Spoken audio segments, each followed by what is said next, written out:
تقویت سیستم ایمنی بدن با استفاده از مکمل طبیعی حاوی سیلیس LMBUT.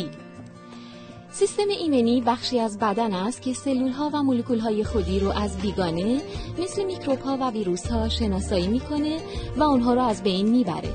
اصلی ترین سد دفاعی بدن است و شامل دو قسمت دفاع اختصاصی و دفاع غیر اختصاصی است. دفاع غیر اختصاصی در برابر تمام عوامل مخرب یکسان عمل می‌کنه که شامل پوست، آنزیم‌های موجود در اشک، عرق، مایع مخاطی و بزاق و همینطور خود لایه مخاطی است. قطره سیلیکون خوراکی LMBUT شرکت شبکه نفیس باعث تقویت پوست می شود.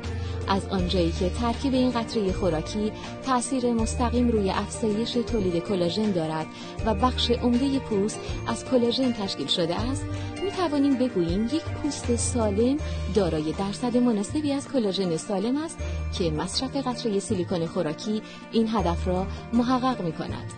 در دفاع اختصاصی در صورتی که عوامل بیماریزا از سد دفاعی اول عبور کنند، دفاع اختصاصی که شامل لنفوسیت هاست وارد عمل می شود.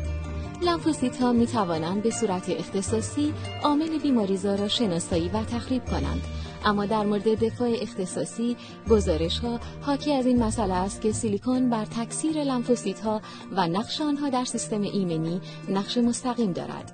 طی مطالعات انجام شده، سیلیکون با افزایش نوتروفیل لنفوسیت های تی که مکانیزم دفاعی رو بر عهده دارند، باعث تحریک و تقویت سیستم ایمنی بدن می شود.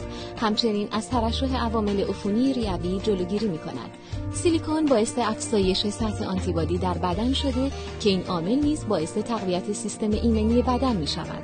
این عملکرد یک واکسن طبیعی می باشد که بدن را از عوامل بیماریزا مانند ویروس ها محافظت می کند. سیلیکون اثرات مهار کننده و سرکوب کننده روی باکتری های باعث ایجاد سردرد و تهوع دارد. سیلیکون مسئول تقویت سیستم ایمنی بدن است. از آنجا که بخش عمده سیستم خونرسانی بدن از کلاژن تشکیل شده است، افزایش کلاژن به ترمیم مویرگ‌ها و افزایش خونرسانی و در نتیجه تقویت سلامت عمومی بدن و قدرت بخشی به سیستم ایمنی اثر می‌گذارد.